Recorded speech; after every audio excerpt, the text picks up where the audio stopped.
Bismillahirrahmanirrahim. My all dear students, today I have selected the topic which is from your physics grade 10 Khyber Pakhtunkhwa board, and the topic is spherical mirror or spherical or mirror equation. Before starting my topic, which is mirror equation from chapter number 12 geometric optics, I would like to discuss this, which is known as ray tracing. I will first explain the ray tracing for a concave mirror. So I have 4 cases and I will draw one by one all the 4 cases. If I have a concave mirror, this is a concave mirror, and there is a straight line. This is the center of curvature. This is pole, and somewhere here is your focal point. Now, if a ray of light becomes parallel to the principle of axis, and after striking the pole or after striking the concave mirror, it reflects back in this way. It will strike through a concave mirror and it will reflect back in this direction. At the point where this reflected ray intersect the principle of axis is known as focal point. Number 2, if there is a second ray, I will draw here a second ray.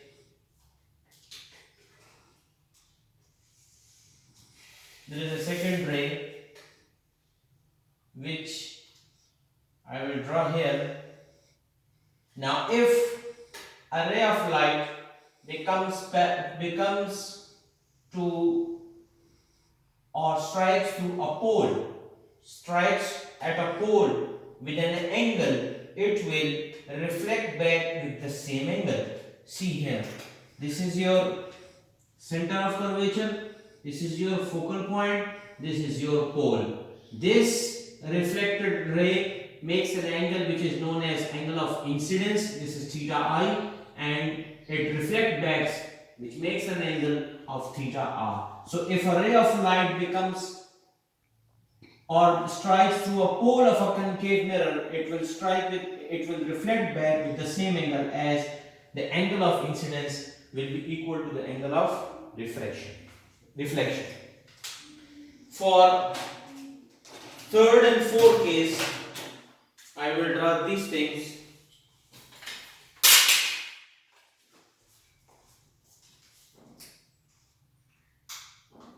Now, if I have a ray of light which strikes through a concave mirror, and when it strikes through a concave mirror, it just passes from the focal point of a concave mirror. So after the striking, it will reflect back parallel to the principle of axis. This is a ray of light. This point is known as focal point. This ray of light is striking from focal point. After the striking, it reflects back and becomes parallel to the principle of axis. This is center of curvature, this is pole, and this ray of light becomes parallel to the principle of axis. The fourth case, the last one, that is, if a ray of light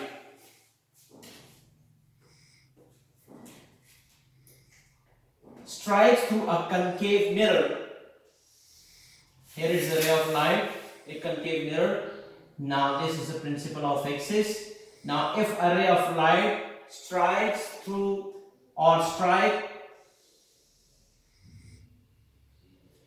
to a concave mirror, and if it strikes to a concave mirror after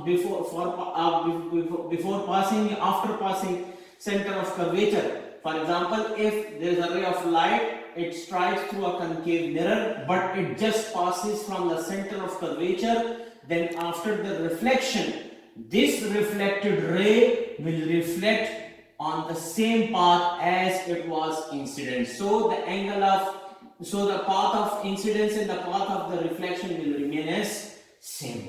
Why I have drawn these four rays for you? Because I'm going to prove this mirror equation by using two ray cases. Number one is this one, and the number two is this one. I will prove your mirror equation by using these two rays. Now, first of all, I will draw the first case. Before starting, I will mention in the. Now this is a concave mirror. This is the principle of axis. Now this is your center of curvature. This is somewhere your focal point, and this is your pole. Now let's suppose if a ray of light strikes to a pole, or let me tell you one thing else, that if the object is placed beyond the center of curvature, here is my object, here it is. Now there is a ray of light which will strike towards the pole.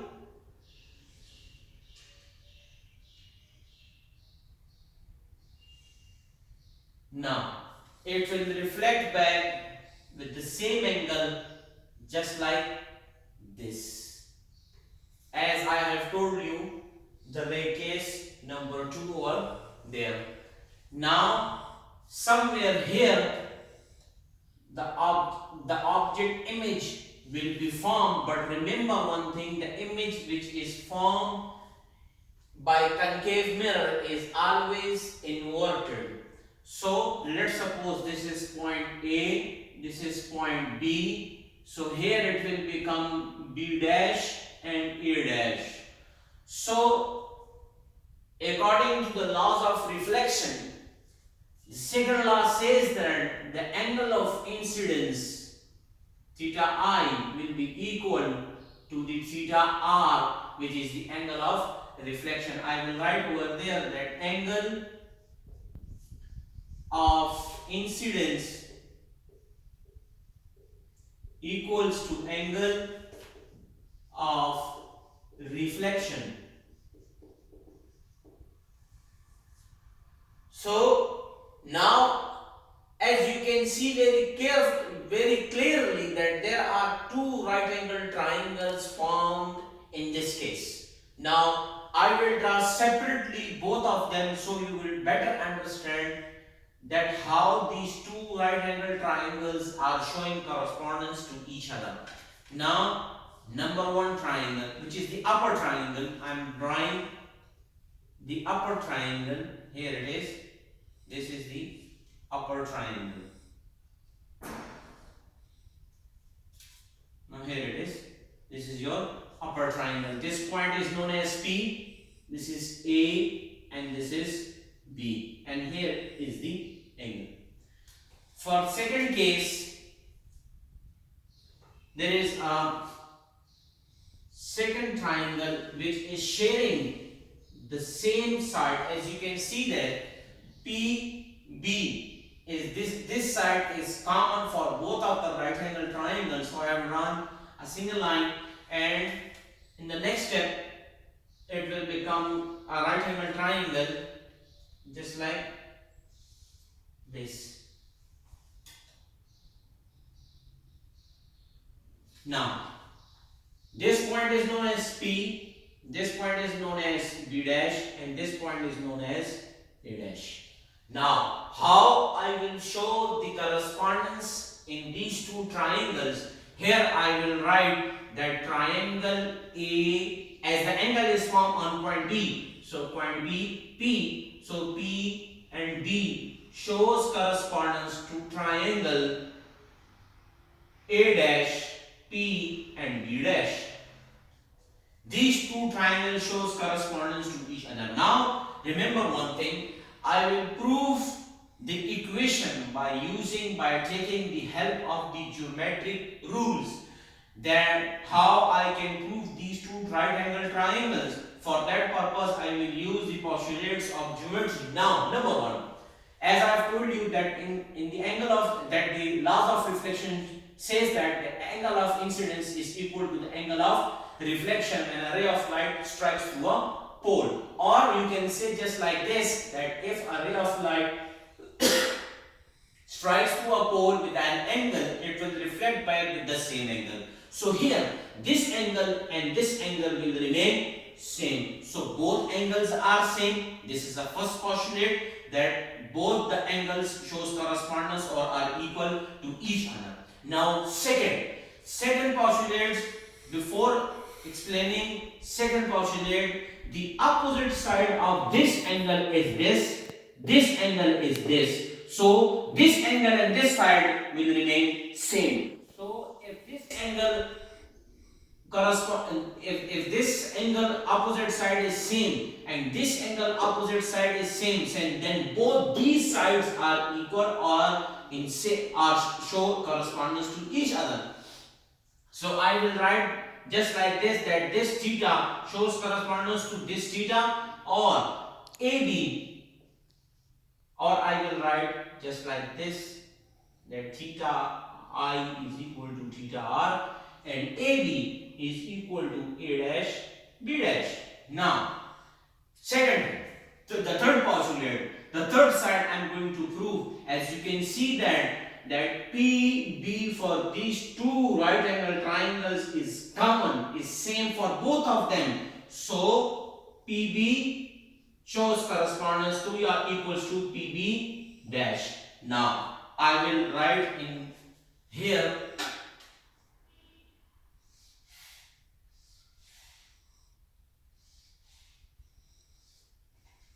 this correspondence will be written as just like this, AB divided by A dash B dash is equal to PB divided by PB dash. Now there are something that there is some I will use some abbreviations over here. Now what is your AB? Now as you can see, this AB is your height of the object. This is height of the object. I will write height of the object divided by A dash B dash. This is height of the image. But remember, as the image is inverted, so there will be a negative sign. I will write the negative sign with HI, which is the height of the image, is equal to PB. Now what is P and B? As you can see that this is my object which is located off beyond the center of curvature. So from the beyond the center of curvature, or from this point to the pole of the mirror, this is known as what? I will give this name. From this point to the pole, up to the pole, this will become what? Distance of the object. It will become D naught. So this PB is known as D naught divided by PB dash. At B dash the image is formed. So from this point, from that point towards the pole of the mirror, this becomes what? This is known as DI. So here is my equation number 1, that H naught divided by HI is equal to D naught divided by DI.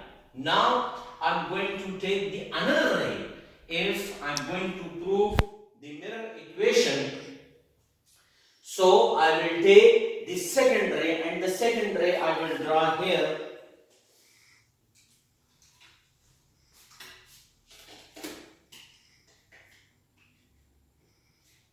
Here is my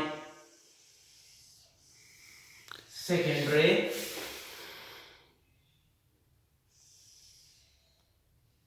Now